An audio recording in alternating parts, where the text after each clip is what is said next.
సింగనమల రమేష్ బాబు గారికి కార్యక్రమానికి స్వాగతం పలుకుతున్నాం. ఇది ఆయనకి సంబంధించిన కార్యక్రమం. అందరికీ నమస్కారం. ముందుగా మీడియా వారందరికీ స్వాగతం పలుకుతున్నాము. అండ్ అలాగే ఇక్కడ ఉన్న వాళ్ళు కూర్చోవాలి దయచేసి. అయితే ఫస్ట్ ఇవాళ ఈ ఈవెంట్ సంబంధించి నేను ఇంట్రడ్యూస్ చేయాలి. ఎందుకంటే సింగనమల రమేష్ బాబు గారికి ఇంట్రడక్షన్ అవసరం లేదు. ఇక్కడున్న సీనియర్ జర్నలిస్టులందరికీ ఆయన తెలుసు. అండ్ అలాగే ఆయన పేరు నేను తలిస్తే ఇప్పుడు ఇక్కడ లైవ్లో చూసే ప్రొడ్యూసర్స్కి అండ్ అప్పటి 2010 టైంలో సినిమాలకి సంబంధించిన వారికి చాలామందికి ఆయన తెలుసు. అండ్ ఎస్పెషల్లీ సినిమా నుంచి ఆయన్ని విడతీసి చూడలేము. అలాంటిది సినిమా నుంచి ఒక 14 ఏళ్ళు ఆయన్ని విడతీసి చూసాము. విడతీయబడింది అంటే నమ్మసఖ్యంగా లేదనమాట. దానికి కారణం ఏంటి, కారణాలేంటి, ఈ వనవాసానికి రీజన్ ఏంటి అనేది ఇంకాసేపట్లో రమేష్ బాబు గారే వేదిక మీదకి వచ్చి చెప్పడం జరుగుతుంది. కానీ ఇవాళ ఈవెంట్లో ఒక ఏమంటారు, కన్న కళ పడిపోతే ఆ కళని మళ్ళీ నిలబెట్టుకుందాం అని ఒక ఆశ ఉంటుంది చూసారా, అది కనబడుతుందన్నమాట. అది చాలా అద్భుతమైన విషయం. ప్రతి మనిషిలో ఖచ్చితంగా ఆశ ఉండాలి. జీవితం అనేదే ఒడిదుడుకులతో కూడుకున్నదనమాట. సో అది మన వల్ల జరిగిందా, మనకి జరిగిందా అనేది తెలియాల్సి ఉంటుంది.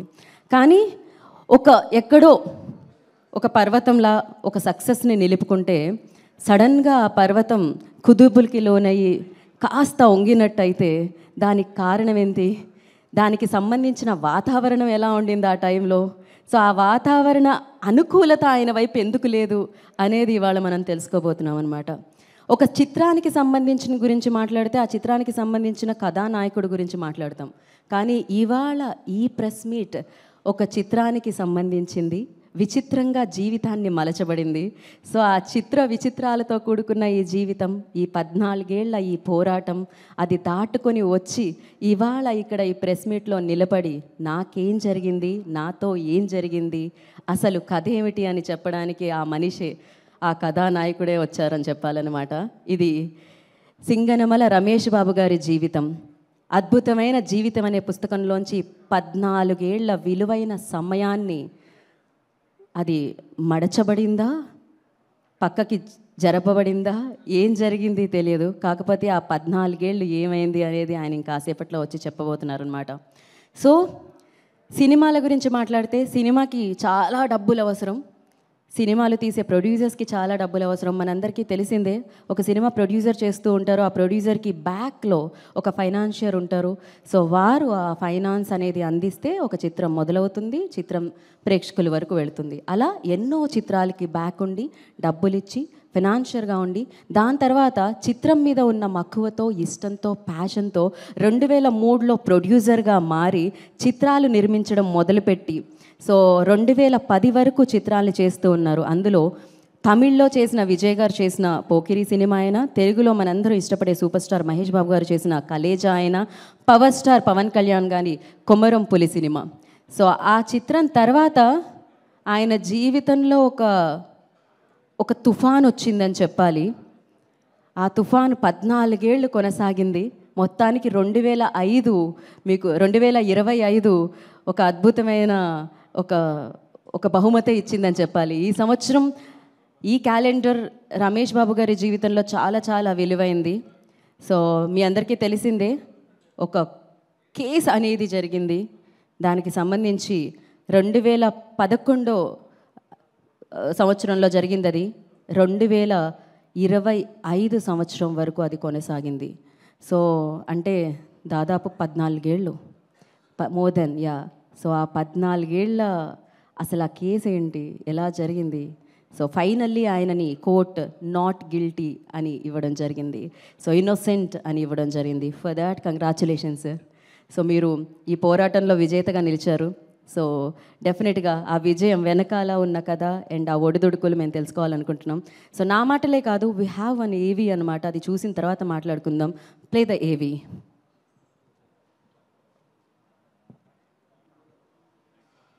దక్షిణాది సినిమా ప్రపంచంలోని ప్రముఖ నిర్మాతలందరికీ ఫైనాన్స్ అనగానే గుర్తొచ్చే మొదటి పేరు సింగనమల రమేష్ బాబు.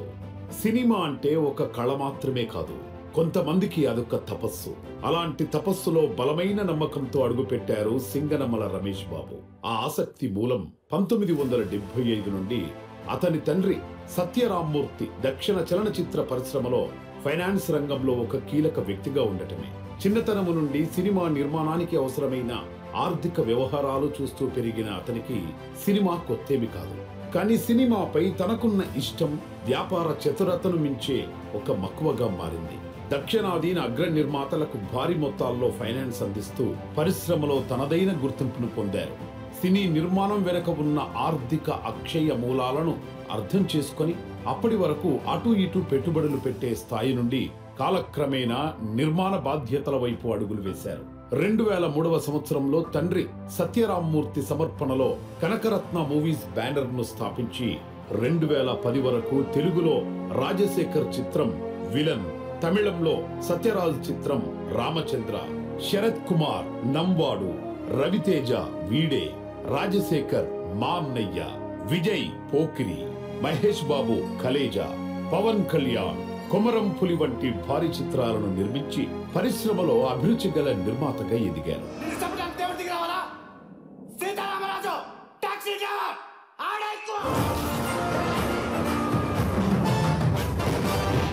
దేశపు జెండాకి ఎంత పొగరుంటుందో నరకళ్ళలో కూడా నువ్వు అంతే పొగరు చూస్తావు. தமிழ் யாரும் தெரியணுமா? ஆமா. யார் அடிச்சா பொறி கலங்கி பூமி அதிர்றது உடம்புல தெரியுதோ அவன் தான் தமிழ். நான் தான். నిస్వార్థం, నిరాడంబరం అతని సహజ స్వభావాలుగా కోట్ల రూపాయల లావాదేవీలను చక్కదిద్దే స్థాయిలో ఉన్నా తన కోసం మాత్రం ఏమీ ఆశించలేదు. విలాసవంతమైన భవంతులు, ఖరీదైన కార్లు అన్నీ తనకు అందుబాటులో ఉన్నా అతని మనస్సు మాత్రం ఎప్పుడూ స్నేహితుల నవ్వుల్లో, ప్రేక్షకులకు సినిమాల రూపంలో పంచే వినోదంలో ఉండేవి. ఆయన సహాయపడిన నిర్మాతల సినిమాలు ఒక్కోసారి ఫ్లాప్ అయినా కూడా వాళ్ల పట్ల తన విశ్వాసం తగ్గేది కాదు. వారిని మరింత ధైర్యంగా నిలబెట్టి ప్రయత్నం చేసేవాడు. నమ్మకాన్ని మాత్రమే కాదు, తన సంపదను కూడా వారిపై ఉంచేవారు. అయితే సముద్రం ఎంత ప్రశాంతంగా ఉన్నా అలలు ఎప్పుడు వచ్చి ఆ ప్రశాంతతను విరిచేస్తాయో అస్సలు ఊహించలేం. అలానే అతని విజయాలన్నీ ఒక్క ఘటనతో కుప్పగూలిపోయాయి. ఒక అనుకోని కేసు అతన్ని నేరస్తుడిగా మార్చింది. 2011వ సంవత్సరం హైదరాబాద్ గచ్చిబౌలికి చెందిన వ్యాపారవేత్త దంపతులను బెదిరించి 12 కోట్లు స్వాహా చేశారని అభియోగం మోపుతూ సిఐడి పోలీసులు 6AC నాంపల్లి కోర్టులో సిసి నంబర్ 538/2011 కేసు దాఖలు చేశారు. ఈ కేసులో ఏటుగా సింగనమల రమేష్ బాబును చేర్చారు. ఈ విషయం సినీ మీడియా వర్గాల్లో తీవ్ర చర్చనీయాంశంగా మారింది.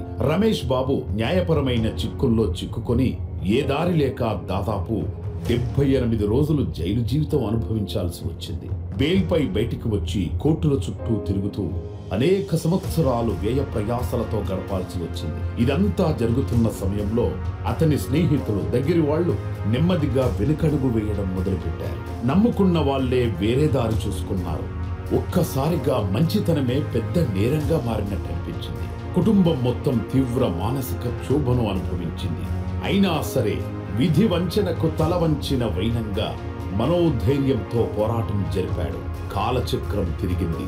14 సంవత్సరాల పాటు నాంపల్లి కోర్టు ఈ కేసు విచారణ జరిపి కేసు నిరూపణ కాకపోవడంతో 31/1/2025వ తారీఖున సినీ నిర్మాత సింగనమల రమేష్ బాబును నిర్దోషిగా పేర్కొంటూ శుక్రవారం కేసును కొట్టివేస్తూ తుది తీర్పునిచ్చింది. మహాభారతంలో పాండవులు 12 ఏళ్ల వనవాసం, 1 సంవత్సరం అజ్ఞాతవాసం అయితే రమేష్ బాబు గారిది 14 సంవత్సరాలు. తన విలువైన జీవితం అనే పుస్తకంలో పోగొట్టుకున్న రోజులవి. ఇంత జరుగుతున్నా ఏనాడో తన ఆత్మవిశ్వాసాన్ని కోల్పోలేదు. ఎట్టకేలకు అతను నిష్కల్మషుడిగా బయటకొచ్చాడు. నిందలు తొలగిపోయాయి. కానీ జీవితంలో తనపై పడ్డ మచ్చ, తన మానసిక క్షోభ ఎప్పటికీ మర్చిపోలేదు. తను నమ్మిన సిద్ధాంతం ఒక్కటే, మనిషి జీవితం ఒక దీపం లాంటిదే. అది వెలిగిస్తున్న సమయంలో గాలులు గట్టిగా వీచినప్పుడు కొన్నిసార్లు ఆ వెలుగు తడబడొచ్చు. అదే మాదిరిగా కష్టతర పరిస్థితుల్లో మనిషి తిరిగి ప్రకాశిస్తాడా లేదా కృంగిపోతాడా అనేది మన మనోస్థైర్యంపై ఆధారపడి ఉంటుంది. సత్యాన్ని నమ్మి నిలబడ్డ రమేష్ బాబు విషయంలో న్యాయం జయించింది. ఇప్పుడు అతని ముందు ఒక కొత్త మార్గం ఉంది. గతం ఇక వెనకబడి భవిష్యత్తు అతనికి దారి చూపబోతోంది. ఈసారి కథ అనుభవం రాస్తుంది, కానీ విజయం ఆఖరి అధ్యాయమవుతుంది.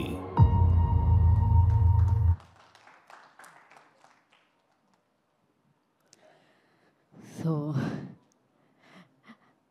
అది రమేష్ బాబు గారి ఆ 14 ఏళ్లలో జరిగిన జర్నీ అండ్ అంతకుముందు సూపర్ సక్సెస్ని ఆయన చూసిన జర్నీ అనమాట.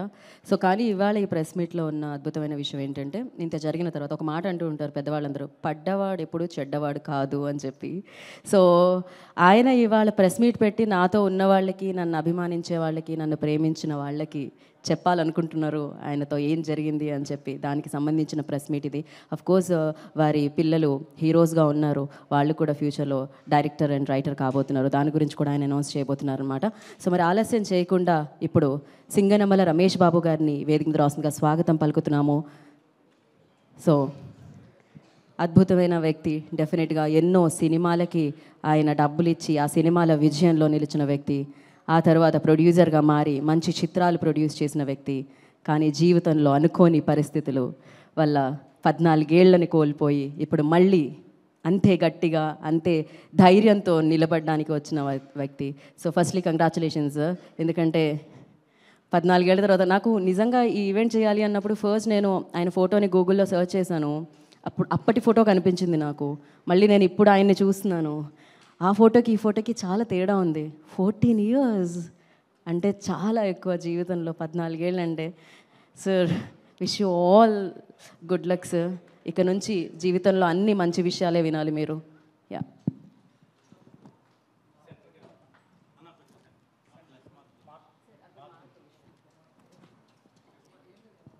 గుడ్ ఆఫ్టర్నూన్ అండి. పనిచేస్తుందా మైకు? కూర్చొని మాట్లాడతారా?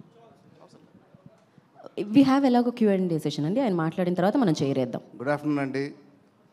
పాత్రికేయ మిత్రులు, సోదరులందరికీ నా నమస్కారాలు. గత 14 సంవత్సరాలుగా మీ అందరికీ నేను దూరంగా ఉన్నాను. ఎందుకు దూరంగా ఉన్నానది ఇందాక వీళ్ళందరం చూసాము. భగవంతుడి దయ వల్ల తప్పుడు కేసులు చట్టం ముందు నిలబడవు. తప్పు చేసుకుని తప్పించుకుని తిరగలేడు. నేను ఎటువంటి ఏ తప్పు చేయలేనందువల్ల కోర్టు వారు నిర్దోషిగా నిర్ధారించి నన్ను కేసు నుంచి అక్విటల్ చేశారు. ఇంతకుమించి నాకు ఎక్కువ మాట్లాడడం రాదండి. Thank you very much. Thank you sir. So మనకి Q&A సెషన్ ఉంది మీడియాతో. ఎస్ చైర్ తీసుకున్నాండి. కానీ ఇక్కడే ఉండండి సార్, మీరు వేదిక మీదే ఉండండి. యా మీరు వేదిక మీద ఉంటే అక్కడ నుంచి క్వశ్చన్లు అడుగుతారు వాళ్ళు. ప్రశ్న చైర్ తీసుకున్నాండి పైకి. కాంట్రవర్సీ లేకుండా క్వశ్చన్స్ అడగండి sir. I will tell sir please. Already ఆయన కాంట్రవర్షియల్ ఈ పెయిన్ నుంచి బయటకు వచ్చారు. లేదండి SIT it will take little time అండి. కూర్చోండి, ప్రాబ్లం లేదు. మీరు నిల్చొని కూర్చొని నేను వెళ్తాను సార్, నేను కూడా కూర్చుంటాను. I will go. Yeah sir.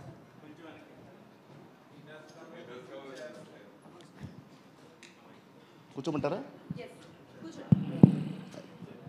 Thanks a lot madam. Suresh Ramesh garu, చెప్పండి సార్. 78 రోజుల జైలు జీవితం, 14 సంవత్సరాల పోరాటం, నిర్దోషిగా బయటికి రావటం. ఈ పోరాటం అంతట్లో చేసి మిమ్మల్ని ఇంత ఇబ్బంది పెట్టినటువంటి వాళ్ళ మీద మీరు ఎలాంటి యాక్షన్ తీసుకోబోతున్నారు? మీరు ఎలాంటి న్యాయాన్ని కోరుకుంటున్నారు? నాకు ఎటువంటి కక్ష సాధింపు లేదండి. ఏది ఏమైనా కానీ చట్టపరంగానే పోరాడతా. చావు బతుకో చట్టపరంగానే చేస్తారు. అదే ఈ చట్టంలో మీకు జరిగిన అన్యాయానికి మరి పోరాటం అనేది ఉండాలి కదా. ఎలా పోరాడబోతున్నారు ఇప్పుడు మరి? పోరాటం అంటే ఏదైనా త్రూ కోర్ట్ ఆఫ్ లా అండి. కోర్టు ద్వారా మళ్ళీ ప్రొసీడ్ అవుతారా మీరు? 100%. వీళ్ళ మీద జరిగిన దాని మీద పరువు నష్టం దావా వేయటం కానీ మీకు జరిగిన దాని మీద న్యాయ పోరాటం చేయటం అనేటువంటిది కంటిన్యూ అవుతుందా? ఫ్యూచర్ కాన్సిక్వెన్సెస్ ఇంకా సో ఫార్ ప్లాన్ చేయలేదు sir. I have to plan sir. Very good. సరే, నిర్మాతగా మీరు చేసినటువంటి సినిమాలు చాలా పెద్ద పెద్ద స్టార్స్తో చేశారు. అగైన్ ఒక నిర్మాతగా, ఒక ఫైనాన్సర్గా ఎలాంటి మళ్ళీ కమ్బ్యాక్ అనేటువంటిది ఉండబోతుంది? సార్ బేసిక్గా I'm a film financier. Because of my passion I turn to film producer. Financial ఉన్నప్పుడు నేను చూసిన ఎక్స్పీరియన్స్ ఒకటండి, ప్రొడ్యూసర్గా చూసే ఎక్స్పీరియన్స్ ఇంకోటండి. But both are cinema is a mother. Cinema is a mother. Cinema నా తల్లి లాంటిది అనుకుంటా. సో అందువల్ల డెఫినెట్గా నేను అదే ఫీల్డ్లో ఉంటానండి, ఎక్కడికి పోను. నాకు 2 పిల్లలు, 2 అబ్బాయిలు. 2 అబ్బాయిలు కూడా 2 హీరోలకు చేశారు.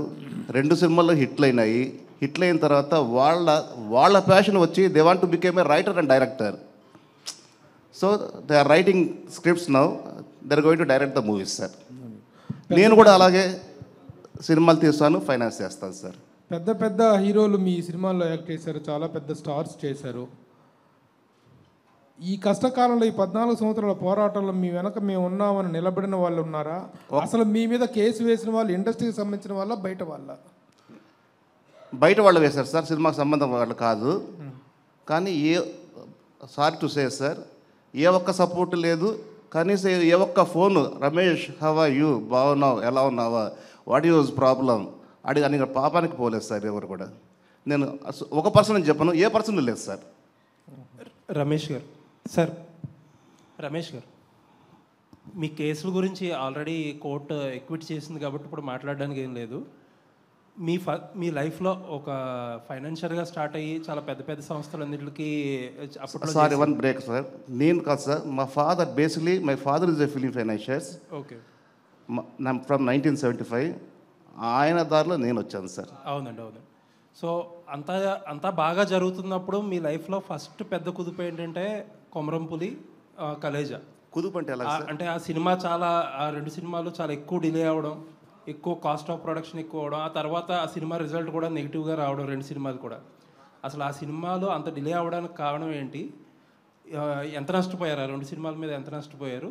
ఆ తర్వాత ఆ హీరోల నుంచి వచ్చిన సపోర్ట్ ఏంటి? అంటే లాస్ అయితే జనరల్గా హీరోల సపోర్ట్ ఉంటుంది కదా, అటువంటిది ఏదైనా సపోర్ట్ దొరికిందా మీకు? సార్, ఏదైనా ఒక సినిమా ప్రొడక్షన్ అనేది ఈ రోజుల్లో అంటే ఒక రాజమౌళి సినిమా, శంకర్ సినిమా 3 ఏళ్ళు 4 ఏళ్ళు అలా పడుతుంటుంది. మొన్న రీసెంట్గా పుష్పట్టు అది 3 ఏళ్ళు చేశారు.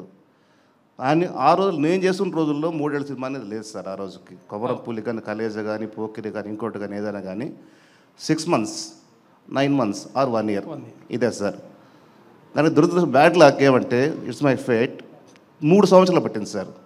3 సంవత్సరాలు అంటే మెయింటెనెన్స్ ఎంత ఉంటుంది అనేది ఒక ప్రొడ్యూసర్గా తెలుస్తుంది సార్. ఎవ్రీథింగ్ రన్ చేయాలి కదా సార్, ఆఫీస్ రన్ చేయాలి, శాలరీస్ రన్ చేయాలి, ఇంట్రెస్ట్ రన్ చేయాలి, అన్నీ పెరిగిపోతాయి కదా. సో ఇంకో క్వశ్చన్ మీరు ఏమన్నారంటే నాకు 2 సినిమాల్లో కూడా 100 కోట్ల నష్టం వచ్చింది సార్. ఇంకో క్వశ్చన్ అడిగా నేను మర్చిపోయాను సార్, గుర్తురాలి. హీరోలు ఏమైనా సపోర్ట్ చేశారు? ఎటువంటి సపోర్ట్ లేదు.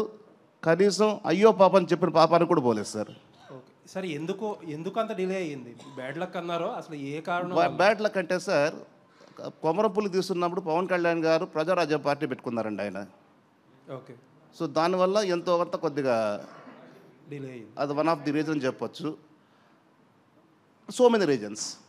అలాగే కలేజ్లో కూడా సో మెనీ రీజన్స్ అండి. రమేష్ బాబు గారు, సార్ ఇక్కడ సార్ ఎక్కడండి? సార్ అంటే మీరు ఇందాక మీ ఏవిలో చూస్తే అంటే కటకటాల వెనక్కి వెళ్ళారు, కడిగిన ముత్యంలా బయటకు వచ్చారు. యాక్చువల్గా మీరు ఇంతకు ముందు చేసిన సినిమాలన్నీ కూడా పెద్ద పెద్ద సినిమాలు, 2 అంటే ఫైనాన్షియల్గా చేసిన చిన్న సినిమాలు చేశాను, పెద్ద సినిమాలు చేశాను. సినిమాలు అంటే మాకు గుర్తుండే ఈ 2 ఎక్కువ గుర్తున్నాయి కాబట్టి ఇప్పుడు మళ్ళీ బేబీ స్టెప్స్ మళ్ళీ స్టార్ట్ చేసినట్టే కదా ఫస్ట్ నుంచి. అవునండి. సో మరి డైరెక్ట్గా మళ్ళీ పెద్ద సినిమాలకి వెళ్తారా, లేదంటే కంటెంట్ ఓరియంటెడ్ సినిమాలు రాబోతున్నారా? ఎలాంటి సినిమాలు ప్రొడ్యూస్ చేయాలనేది మీ నెక్స్ట్ గోల్? నాకు బేసిక్గా నేను ఇన్ఫ్లుయెన్స్ అయింది త్రివిక్రమరావు గారు, దేవి వరప్రసాద్ గారు. వాళ్ళు పెద్ద సినిమాలు చేసేవాళ్ళు. నాకు సినిమా అంటే ప్యాషన్, చిన్నప్పటి నుంచి పిచ్చ ప్రేమ. ఫైనాన్షియల్గా వచ్చానండి నేను. అండర్ కరెంట్లో సినిమా ప్యాషన్ అని దానివల్లనే టర్న్ అయ్యాను ఈ ప్రొడ్యూసర్ చూడడం వల్ల. దేర్ ఆల్ నాకు ఫ్రెండ్స్, నాకు ఫాదర్స్ లాగా అందరూ కూడా. ఇంకోటి ఏదో అడిగారండి. మీరు నెక్స్ట్ చేసి పెద్ద సినిమాకి వెళ్ళబోతున్నారా డైరెక్ట్గా, లేదంటే కనుక కంటెంట్ ఓరియంటెడ్గా చిన్న చిన్న? ఫస్ట్ నేను అనుకోవడం కంటెంట్ ఓరియంటెడ్ అనుకుంటున్నాను సార్. అది ఉంది బేసిక్గా. పెద్ద సినిమాలు బేసిక్గా ఉన్నాయి సార్. 2 ఉంది. ఆశ ఏది చావలే. అయితే 14 సంవత్సరాలు ఇంత గ్యాప్ వచ్చినా కూడా నేను వేరే ప్రపంచంలో ఉన్నా, చట్ట ప్రపంచంలో ఉన్నా. అయినా కూడా ప్రతిరోజు నిత్యం సినిమా గురించి ఆలోచించేవాడిని. ప్రతిరోజు నిత్యం సురేష్ గుర్తొచ్చేవాడు. అయితే 14 సంవత్సరాలు తర్వాత ఇప్పుడు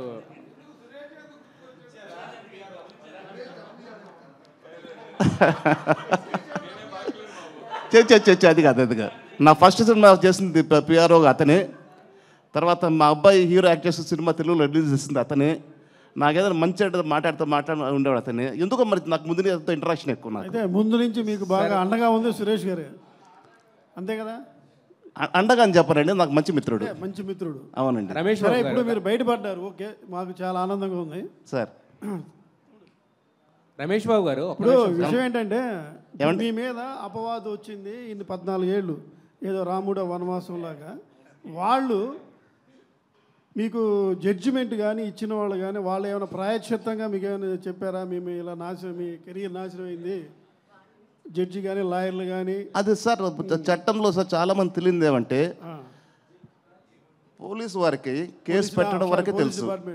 ఏం సార్, పెట్టిన తర్వాత దాంట్లో ఏ మటుకు మెరిట్స్ ఉంటే చట్టం తప్పించుకోలేదు సార్, శిక్ష అనుభవించాల్సిందే. మెరిట్ లేదనుకోండి, సాక్ష్యాధారాలు లేవనుకోండి, కేసును కొట్టేస్తారు. బట్ మన ఇండియన్ పీనల్ కోర్టులో ఏమంటే 14 ఏళ్ళు జీవితం పోయింది. అవును. దాని కాంపెన్సేషన్ ఎవరేమి ఇవ్వలేదు సార్, చట్టం లేదు దానికి. సారీ అని చెప్పారు ఫైనల్గా ఏమన్నా? మేము ఎవరు కోర్టు ఎందుకు సారీ చెప్తుంది సార్? పోలీసు కానీ వ్యవస్థ ఇప్పుడు మీ మీద వాదించి తప్పుడు కేసు బనాయించింది సార్. మన సినిమాలు చూస్తుంటాం కదా సార్, నా కెరియర్ హీరోని ఇలా చేస్తే వాడు ఏదో చేయడం, వ్యవస్థల మీద పోరాటం అనేది మీకు అనిపించలేదా? ఖచ్చితంగా వ్యవస్థ సార్. సార్ ఒక్క అబద్ధపు కేసు పెట్టినందువల్ల 14 సంవత్సరాలు పోలీస్ ఇన్ఫ్రాస్ట్రక్చర్, కోర్ట్స్, జడ్జెస్ ఎంత టైం వేస్ట్ అండి. అవును, పోయింది కదా సార్. మరి దాన్ని మనం ఏం చేయలేదు సార్, కొత్త చట్టం తేవాలి. గవర్నమెంట్ కొత్త చట్టం తెస్తే అదే మీరు కొత్త చట్టం వస్తే నా మీద కాదు సార్. ఇలాంటి వాళ్ళు చాలా మంది ఉన్నారు, మీరే కాదు, ఇలాంటి వాళ్ళు చాలా మంది ఉన్నారు తప్పుడు కేసులు వేసి. అయితే వీరి వెనకాల ఏదైతే 11 కోట్లు ఏదో మీ మీద అపవాదం ఏదో పెట్టారు కదా, 14 కోట్లు మోసం చేశానండి. వాని వెనకాల నేను చెప్తాను. ఎవరన్నా ఇండస్ట్రీ పెద్దల హస్తం ఉందా, లేకపోతే పెట్టుబడిదారుల హస్తం ఉందా? చెప్తాను సార్. 14 కోట్లు మోసం చేశారని చెప్పి ఒక కేసులో అభియోగం సార్. నాకున్న స్థలాన్ని మహాబలిపురంలో 10 ఎకరాలు ఉందండి, heart of the bit, 6 track roads 3 రోడ్లు అయిపోయింది. ఆ స్థలాన్ని నేను ఒక వ్యక్తికి అమ్మినానని, ఆ వ్యక్తి నుంచి ఇంకో వ్యక్తికి అమ్మానని, ఇంకో వ్యక్తికి అమ్మానని, 25 మందికి అమ్మానని చెప్పి అభియోగం పెట్టి కేసు పెట్టారు సార్. సుదీర్ఘంగా న్యాయ విచారణ జరిగింది సార్. కోర్టు వారు నిర్దోషికి చేసి నన్ను వదిలేశారు సార్. రమేష్ బాబు గారు యాక్చువల్గా ఏమండి, good question. As and today properties in my name only, that I'm in the position. Yes sir, 14 సంవత్సరాలు మీరంటే న్యాయపరంగా పోరాటం చేస్తూ ఎంత ఇదిలో ఉన్నారు కదా. సో వెనకమాల టైటిల్ చూస్తే విధి వంచనికి తల వంచని ధైర్యం అని చూస్తే ఏంటంటే బేసిక్గా ఈ హీరోలకు ఉండే ట్యాగ్ లైన్ లాంటిది అది. కరెక్ట్ కదా. సో మరి ఈ 14 సంవత్సరాలు అంటే ఒక అనుకోని మీరు హ్యాపీగా వెళ్తున్న మీ లైఫ్లోకి ఒక హర్డిల్ వచ్చి ఒక ట్విస్ట్ లేగా అది 14 సంవత్సరాలు ఇదయ్యి మళ్ళీ తర్వాత నిర్దోషిగా బయటకు వచ్చారు కదా. సో మీ స్టోరీయే ఒక సినిమా కథలా ఉంది, ట్విస్టులతో కూడిన సినిమా కథ. ఒక సినిమా కాదండి, వెబ్ సిరీస్ చేస్తే ఒక దగ్గర ఒక 1000 సీరియల్స్ పెట్టచ్చు. అదే వెబ్ సిరీస్ చేస్తే. వెబ్ సిరీస్ చేస్తారా, సినిమా చేస్తారా? కాదండి, ఇప్పుడు మీరంటే నా మీద ప్రేమ దగ్గరకు వచ్చారు, వింటున్నారు. ఈ సోది పబ్లిక్ వింత కదా సార్. సార్, మీరు మీ నాన్నగారు చాలా సీనియర్ మోస్ట్ ఫైనాన్షియర్, ప్లస్ మీరు కూడా ఫైనాన్స్ రంగంలో ఉన్నారు, ఇప్పుడు నిర్మాత కూడా ఉన్నారు. అవునండి. ఫైనాన్స్ బిజినెస్ ఎంతవరకు లాభదాయకం, కానీ అది ఏ ఉద్దేశంతో మీరు కంటిన్యూ చేస్తున్నారు? సార్, ఫైనాన్స్ బిజినెస్ అనేది పాత రోజుల్లో మేము సంపాదించింది పైకి వచ్చింది కూడా ఫైనాన్స్ వల్లనే సార్. నిజం చెప్పాలంటే ఇండస్ట్రీలో వచ్చిన ద సోకాల్డ్ పీపుల్ ఎవరైనా సరే, ఏ ట్రేడ్ అయినా సరే, 100 కోట్లతో లక్షలతో వచ్చిన వాళ్ళు ఎవరు డబ్బు సంపాదించలేరు, పోగొట్టుకొని వెళ్ళారు. వచ్చిన ఇవాళ గొప్పవాళ్ళు ఎవరైనా సరే, మీరు కావచ్చు, ఇంకోరు కావచ్చు, ఎవరైనా కావచ్చు, ఇక్కడికి వచ్చి సంపాదించుకున్న వాళ్ళే. సినిమా తల్లి, సినిమా మదర్ పెంచి పోషించిందండి. ఎవరినైనా పేరు వీళ్ళు వాళ్ళని చెప్పండి సార్, ఎవ్రీబడి ఇంక్లూడింగ్ మీ. సార్, ఇదివరకు ఫైనాన్స్ వ్యాపారానికి ప్రజెంట్ ఫైనాన్స్ వ్యాపారానికి ఎలాంటి చేంజెస్ వచ్చినాయి? ఇప్పుడు ఫైనాన్స్ చేయడం అనేది ఎలా ఉంది? సార్, ఒకప్పుడు నేను చేసి 2010 ఆ రోజుల్లో అంటే 14 ఏళ్ళు అయిపోయింది కదండి. అప్పటికి విధంగా చెప్పాలంటే ఇంత ఎక్స్పీరియన్స్ ఉంటున్న నాకే సినిమా మేకింగ్ గ్యాంబ్లింగ్ లాగా అనిపించింది. It's purely gambling. ఆ గ్యాంబ్లింగ్ వల్లనే కదా సార్ 100 కోట్లు పోయింది 2 సినిమాల్లో. ఏమండి, ఇంకేదో అడిగారు. ఇప్పుడు ప్రజెంట్ బాగుందని వింటున్నాను నేను. ప్రజెంట్ బాగుంది. ప్రొడ్యూసర్కి 10 రూపాయలు మిగులుతుందని చెప్పారని అంటున్నారు బయట. సార్ రమేష్ గారు. రమేష్ బాబు గారు. సార్ ఇక్కడ సార్. రమేష్ బాబు గారు, ఈ 14 సంవత్సరాల్లో మీరు కోర్టు కేసు వలన దూరంగా ఉన్నారు అంటున్నారు. మీరు బాగా నమ్మిన మీ సినిమాని దూరంగా. సో ఇప్పుడు నేర్చుకున్న గుణపాఠం ఏంటి? రేపు ఎలాంటి భవిష్యత్తులో ఎలాంటి స్టెప్స్ తీసుకోబోతున్నారు? సార్ నేర్చుకున్న గుణపాఠం అంటే అండి, డైరెక్టర్ డేట్లు ఇచ్చాడు కదా, హీరో డేట్లు ఇచ్చాడు కదా, కథ రెడీ ఉంది కాదండి. Each and everything, each and every craft, 24 crafts నీ గ్రిప్లో ఉంటేనే సినిమా లాంటి ఇంట్లో కూర్చో అనే ఫీలింగ్లో నేను ఉన్నాను సార్. ఎందుకంటే నేను తప్పులు చేస్తే కాబట్టి I have to accept my own mistakes. Ramesh గారు, భవిష్యత్తులో ఏం చేద్దాం అంటే మీ పిల్లల్ని ఇచ్చేద్దాం సార్. పిల్లలు అనేది పెద్దవాళ్ళు అయ్యారు, వాళ్ళ ట్రాక్ వాళ్ళది. యాక్చువల్ నేను వాళ్ళని బతిమలాడాను, అరే బాబు హీరోలు అయ్యారు, హీరో అనేది ప్యూర్లీ గాడ్ గిఫ్ట్. నేను కాలేని హీరో, మీరు కాలే హీరో, సురేష్ కాలే హీరో. ఏమండి మీరు హీరోలు అయ్యారా సినిమాలు చేయాలంటే? వాళ్ళు ఒకటే అన్నారు, daddy hour passion is not hero, we want to become writer and director అన్నారు. గో హెడ్ అని చెప్పి. సో వాళ్ళు ఆ ప్రాసెస్లో వాళ్ళు ఉన్నారండి. వాళ్ళ గోళ వాళ్ళది, నా గోళ నాది. రమేష్ గారు, కలేజా సినిమాకి సి కళ్యాణ్ గారు వన్ ఆఫ్ ది పార్ట్నర్ కాదండి. మధ్యలో అయినా ఇంటర్ఫియర్ అయ్యి నేను పూర్తి చేస్తాను సినిమా అని చెప్పని మధ్యలో ఇంటర్ఫియర్ అయిన సినిమాను పూర్తి చేశారు నా డబ్బుతో తప్పిస్తే ఆయనకు ఎటువంటి సంబంధము లేదండి. మీ కష్టాల్లో ఉన్నప్పుడు ఆయన సపోర్ట్ ఏమైనా ఉందండి? కష్టాల్లో ఉన్నప్పుడు నాకు ఒక భగవంతుడి సపోర్ట్ ఉన్నాడు సార్. సార్ సార్ రమేష్ గారు 14 ఏళ్ల తర్వాత ఎక్స్క్యూజ్ మీ రమేష్ గారు, సార్ రమేష్ గారు మరొక క్వశ్చన్ అండి. మీరు అప్పటికే పెద్ద ఫైనాన్షియర్ కదా, మీరు జైలుకి వెళ్ళేటప్పటికి మీకు చాలామంది డబ్బులు ఇవ్వాల్సి వచ్చు, ప్రొడ్యూసర్లు ఉంటారు, వాళ్ళందరూ ఇచ్చారా ఎగ్గొట్టేశారా? నేను ఎక్కడ కాంట్రవర్సీ కోసం వద్దన్నా కదండి. కాదు సార్, అప్పటికి అంటే ఈయన వెళ్ళాడు కదా ఇంకా అడగడలే అని చెప్పి చాలామంది అలా కొన్ని జరిగినాయి సార్. వాళ్ళ పేర్లు ఏం చెప్పొద్దు కానండి, ఉన్నది సార్. సార్ రమేష్ గారు ఇక్కడ సార్. సార్ ఎదురు సార్ ఆపోజిట్. ఎక్కడ కనపట్లేదండి సార్. సార్ మీరు ఇంతకుముందు సినిమా అంటే ఒక గ్యామ్లింగ్ అని మీరే చెప్పారు. సేమ్ టైం 14 ఏళ్ల నుంచి మీరు జైల్లో ఉన్నప్పుడు కానీ మీరు ఇండస్ట్రీ దూరంగా ఉన్నప్పుడు ఎవ్వరు ఒక కాల్ కూడా చేయలేదని చెప్పారు మీరు. అలాంటి ఇండస్ట్రీలోనే మళ్ళీ కొనసాగాలనుకుంటున్నారు ఎందుకు? అదే ఇందాక మీరు సినిమాలు ఎటువంటి సినిమాలు చేయబోతున్నా అన్నారు. కథనే హీరో అండి, కథనే నమ్ముకొని సినిమాలు చేస్తాను, కథనే నా హీరో సార్. ఇది సార్ అంటే సినిమా ఇండస్ట్రీ నుంచి మీకు ఎలాంటి సపోర్ట్ లేదన్నారు కదా. సో సినిమా ఇండస్ట్రీ సపోర్ట్ ఆ మాట అనట్లేదండి. ఎవరో కాల్ చేయలేదన్నారు కదా కనీసం. ఎవరు మీకు సపోర్ట్ చేయలేదా? ఎవరు మీకు ఫోన్ చేయాలి? నాకు ఎవరు సపోర్ట్ చేయలేదు, ఎవరు కాల్ చేయలేదా? సినిమా ఇండస్ట్రీ అనలా, sorry. Cinema industry, cinema is the mother sir. Cinema industry comment చేయకూడదు. I not accept that. Cinema అనేది ప్యూర్లీ మదర్, తల్లి మనకు అన్నం పెడతా సార్ 3 పూట్ల. అలాగా సినిమా ఇండస్ట్రీ. సార్ ఇమ్మీడియట్గా ఏమైనా ప్రాజెక్ట్ అనౌన్స్ చేయబోతున్నారా? Chances are there sir. ఏమైనా చర్చలు జరుగుతున్నాయా? ఫైనల్ జరుగుతున్నాయి sir. Okay sir, all the best. Thank you very much అండి.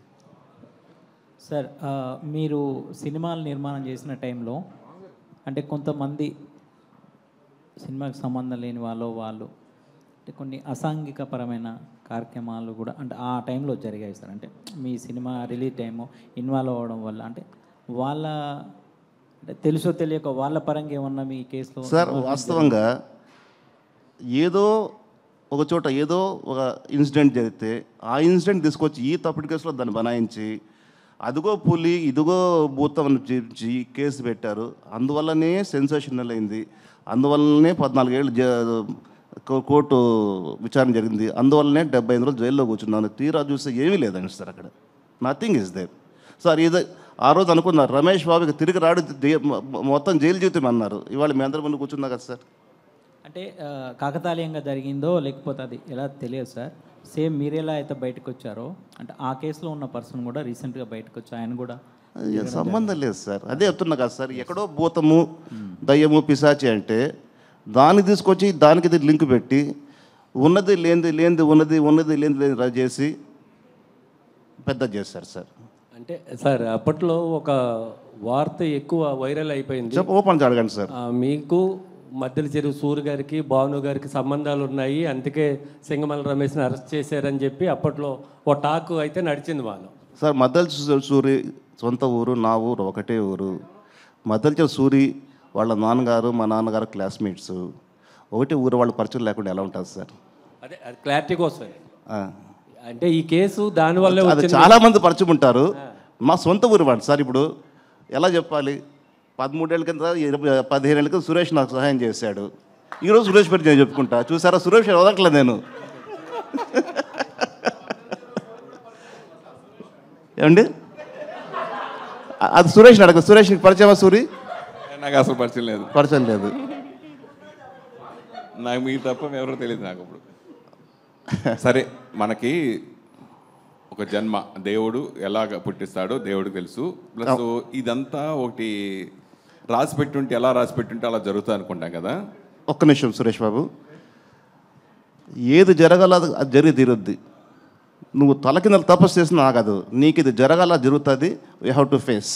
ఆ ఫేస్ చేసేదే 14 ఏళ్ళు నేను ఫేస్ చేసింది. అదే అలా జరిగింది కాబట్టి సరే మీరు అలా వెళ్ళొచ్చారు. ఎందుకు మళ్ళీ దాన్ని గతాన్ని మీరు ఇప్పుడు తవ్వుకోవాల్సిన అవసరం ఎందుకు వచ్చింది? ఇప్పుడు ఇన్వెస్ట్మెంట్ పెట్టాల్సి వచ్చిందంటే అలాగంటారా? జరిగిపోయింది. Good question, very good question Suresh గారు. 14 సంవత్సరాలకు ఉన్నది లేనిది ఉన్నదని చెప్పని సినిమా ఇండస్ట్రీలో తీవ్ర చర్చ. ఏదేదో అనుకున్నారు, అది ఏది కాదు, అంత హంబక్ అని చెప్పుకోవడం కోసం ఈ ప్రెస్ మీట్ బాబు. ఓకే సరే, ఇదివరకు ఫైనాన్సర్స్ అంటే నిర్మాతలు నిజంగా పెట్టుబడి అవసరంలా. ముందు 4-5 సినిమాలు తీస్తే కొబ్బరిగా కొడితే చాలు, ఫైనాన్సర్సే క్యూ కట్టేవారు. నాన్నగారి దగ్గర నుంచి జరిగింది. నాన్నగారు కూడా అలా సెలెక్ట్ చేసుకున్నారు. ఈ సినిమాకి మనం నెక్స్ట్ ఇస్తాం, ఈ సినిమాకి ₹2 ఇస్తాం, ఈ సినిమాకి ₹2 ఇస్తాం, అలా ఫైనాన్సర్ డిసైడ్ చేశారు. అట్లా ఉండేది. ఇప్పుడు మొత్తం మారిపోయింది. ఎలా ఏం మారిందంటారు? ఇప్పుడు చాలా వరకు ఇప్పుడు ఫైనాన్సర్స్ ఇవ్వాలంటే ఇదివరకు ఓన్లీ మాట మీద ఇచ్చేవారు, తర్వాత నోటుగా వచ్చింది, తర్వాత సినిమాగా వచ్చింది. ఇప్పుడు ఫైనాన్స్ ఇవ్వాలంటే మాట లేదు, నోటు లేదు, సినిమా లేదు. నీకు ల్యాండ్ ఏదైనా ఉంటే లేదా కొలాటరల్ ఉంటే అవి పెట్టుకునే మాత్రం ఇస్తా. సినిమాని నమ్మి ఎవరు ఫైనాన్స్ చేయట్లా. లేదు, చాలా తక్కువ మంది. అంటే ఇప్పుడు జరుగుతుంది. అంటే పెద్ద సినిమాల వరకు ఓకే, పెద్ద స్టార్స్ వరకు, మిగతా సినిమాల వరకు ఏది అసలు అవకాశం లేదు. ఇదివరకు చిన్న సినిమాకు కూడా నిర్మాత మీద నమ్మకంతో మాట మీదో నోటు మీదో సినిమా మీద ఇచ్చేవారు. ఇప్పుడు అంత మారిపోయింది కదా. ఈ సిచ్యువేషన్లో మళ్ళీ ఫైనాన్స్ మారిన మాట వాస్తవం సురేష్ బాబు గారు. నేను సురేష్ వర్మ, మీరు డైరెక్టర్ పేరు తెలుసు, నాకు మంచి మిత్రుడు. శంభు అని సినిమా తీశాడు. ఆ రోజుల్లో 25 lakhs ఇచ్చాను నేను. నాకు అనా పైసా కట్టలే. అతని దగ్గర లేదు, పరిస్థితి బాగలేదు. మరి ఓకే డన్, థ్యాంక్ యూ, కట్టలేనన్నా అన్నాడు. ఓకే అన్నాను. ఈరోజు మీరు అన్నట్టు పెద్ద సినిమాలకి నోటి మాట చాలు, పత్రం కూడా అవసరం లే, డబ్బులు ఇచ్చేస్తారు. ఇక పెద్ద సినిమాలు అంటే వాళ్ళకేంటి, గ్యారంటీగా సినిమా రిలీజ్ అవుతుంది, ఆ రిలీజ్కి డబ్బులు ఖచ్చితంగా వస్తాయి అనే ధైర్యంతో చేస్తారు. అది పెద్ద సినిమా. ఇంకా చిన్న సినిమాలు అనుకోండి, రిలీజ్ అవ్వకపోతే ఆ డబ్బు పోద్ది కదా, ఫైనాన్షియల్ డబ్బు. అంటే నేను అలా చేయలేదండి. అందుకు నాకు ఆ ప్రాపర్టీ ఇస్తారు, ఈ ప్రాపర్టీ ఇస్తారు అడుగుతున్నారేమో నేను అనుకుంటున్నాను. మీరు అడిగిన ప్రశ్నకు సమాధానం అది. నేను ఎప్పుడు అలా చేయలేదు సార్.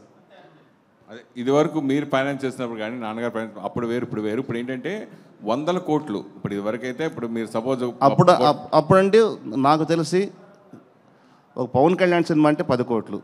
అవును, ఇది 2010 నేను చేసినంత వరకు కూడా.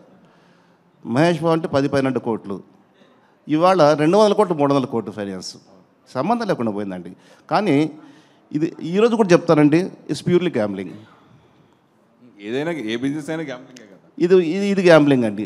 గ్యాంబ్లింగ్ ఇది రెండో ఒకటి.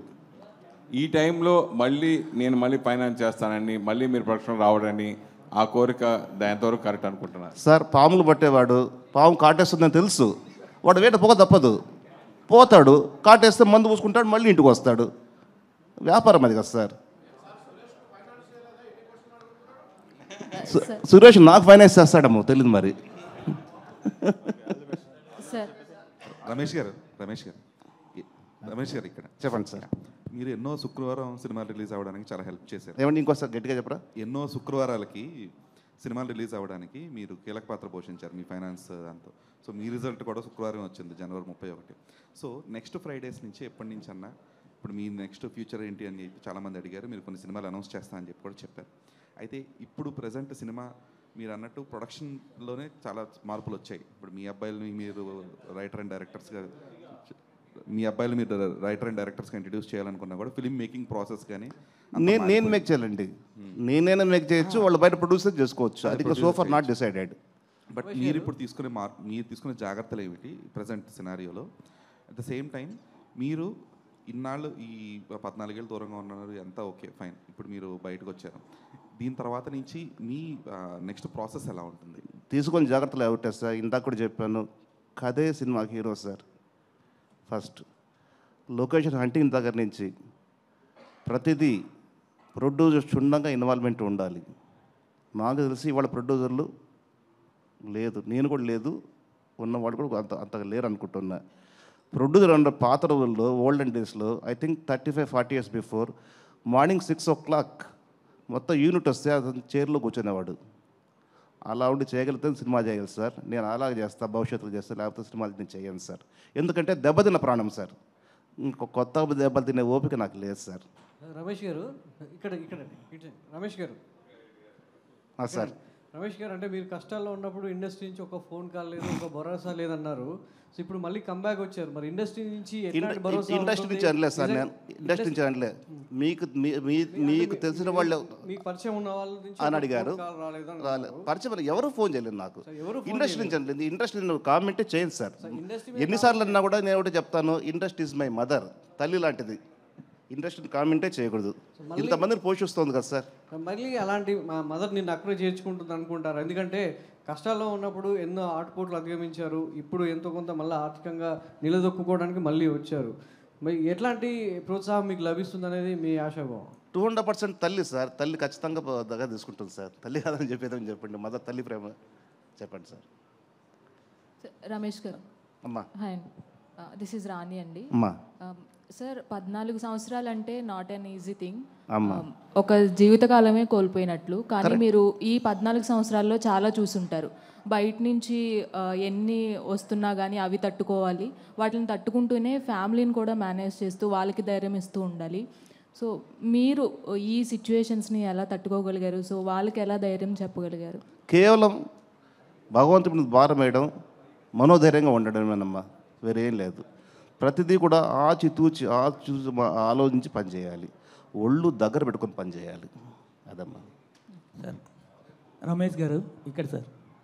సార్ ఇప్పుడు మీరేంటి అని అంటే మీ జీవితం అనేది ఒక పుస్తకం సార్. అంటే ఎన్నో రకాలుగా అన్ని రకాలుగా అనుభవించారు అనమాట, ఎన్నో చూశారు, ఎన్నో అవకతవకలు ఎదుర్కొన్నారు సార్. అసలు ఒక మనిషి, సాధారణ మనిషి సినిమా ఇండస్ట్రీలో చూడని పరిస్థితి నేను చూశానండి.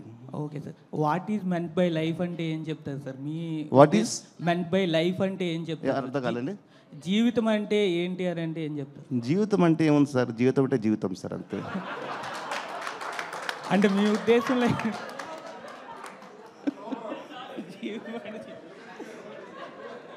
ఓకే రమేష్ గారు సార్, నా పేరు రాజా సార్, ఐడ్రీమ్ నుంచి. సార్, మీ జీవితంలో జరిగింది ఏదో జరిగిపోయింది, చాలా కష్టపడి మీరు బయటకు వచ్చేసారు. సో దాని గురించి కామెంట్ చేయట్లేదు. ఇండస్ట్రీకి ఇప్పుడు మీరు ఇచ్చే కాల్ ఏంటి అంటే, మేకర్స్కి కానీ డైరెక్టర్లకు కానీ హీరోలకు కానీ ఎలాంటి ఒక క్లియర్ కాల్ ఇవ్వబోతున్నారు? నేను సిద్ధంగా ఉన్నాను, ఈ ప్రాజెక్టుకి నేను సిద్ధంగా ఉన్నాను, నన్ను అప్రోచ్ అవ్వండి, ఎలాంటి ఒక క్లియర్ కాల్ మీరు ఇవ్వబోతున్నారు? నేనంటే చెప్పేది ఓన్లీ ఫర్ డైరెక్టర్స్ చెప్పేది ఏమిటి సార్, అది నువ్వు సొంత సినిమా తీసినా, బయట ప్రొడ్యూసర్ సినిమా తీసినా కానీ ప్రతి రూపాయి 100 రూపాయలు అనుకొని చెప్పి కష్టపడి ఆలోచించి సినిమా డైరెక్ట్ చేయగలిగితే సినిమాకు కాస్ట్ 50% తగ్గుతుంది సార్. అది నా ఎక్స్పీరియన్స్ సార్. మిమ్మల్ని అప్రోచ్ అయ్యే మేకర్స్కి, అంటే మిమ్మల్ని ఎవరైనా మేకర్స్ అప్రోచ్ అవ్వాలంటే మీరు ఎలా రెడీగా ఉన్నాను, నేను ఈ ప్రాజెక్టులకు రెడీగా ఉన్నాను అని ఏం చెప్తారో అంటున్నాను. కథ సార్, ఫస్ట్ మంచి కథ ఉంటే మిమ్మల్ని అప్రోచ్ అవ్వచ్చు, అంతే sir. Sir Ramesh, next projects ఏమన్నా ఇప్పటికి ఫైనల్ అయి ఉన్నాయి సార్? సోఫర్ మా పిల్లలు నాలుగు రెడీ అయినాయి సార్, బయట కూడా వింటున్నాను. ఓకే, మీకు తెలియదు ఉంది, ఏది జరగక ముందని మనం చెప్పలేం కదా సార్, జరగాల్సిందే జరుగుతుంది అన్నమాట. All the best sir. Thank you very much sir. Sir Ramesh garu, last question sir. Sir sir నమస్తే. నమస్తే సార్. సార్, ఇందాక మాట్లాడుతూ బడ్జెట్ విషయం గురించి కూడా మీరు టచ్ చేశారు, అంటే ఇదివరకు బడ్జెట్ ఇప్పుడు బడ్జెట్ చాలా పెరిగిపోయిందని చెప్పి. బట్ మీ అప్కమింగ్ మూవీస్కి ఏమన్నా బడ్జెట్ లిమిట్ పెట్టుకున్నారా? ఇంతలోనే మన సినిమా చేయాలి? నేను చెప్తాను సార్, బడ్జెట్ అనేది జాగ్రత్తగా ప్లాన్ చేసి ఇల్లు కట్టాలనుకుంటారు సార్. మీకు స్థలం ఉంటుంది, ఇంతలో కట్టాలనుకుంటారు, అది ప్లాన్. అది ఒక విధంగా అది మీ చేతుల్లో ఉంది, సినిమా మన చేతుల్లో లేదు, అది sir. Thank you sir. Thank you media for your questions. Thank you so much. Thank you very much. So అందరికీ నమస్కారం అండి. థ్యాంక్ యూ రమేష్ బాబు గారు, థ్యాంక్ యూ సో మచ్. ఏదైనా తప్పు మాట్లాడితే కైండ్లీ అపాలజీ మీ. లేదండి, మీరు మీ జీవితం నుంచి వచ్చిన అనుభవంతో కూడిన ఆన్సర్స్ ఇచ్చారు కాబట్టి అసలు ఎలాంటి తప్పు కాదు. So thank you so much. And మీరు బెస్ట్ని చూసారు, వర్స్ట్ని చూసారు, ఇప్పుడు స్ట్రాంగ్గా నిలబడతారు. అండ్ ఇక్కడ నుంచి అంతా మీకు మంచి జరగాలి మనస్ఫూర్తిగా. Thanks for your blessings ma'am. Thank you so much. And thank you media for your support. Thank you media everybody. మరొక ప్రెస్ మీట్లో కలుసుకుందాం మనం రమేష్ బాబు. మరో ప్రెస్ మీట్లో కలుసుకుందామండి. సినిమా ఈవెంట్లో కలుసుకుందాం అండి. ఎస్ అండి. థ్యాంక్ యూ అండి.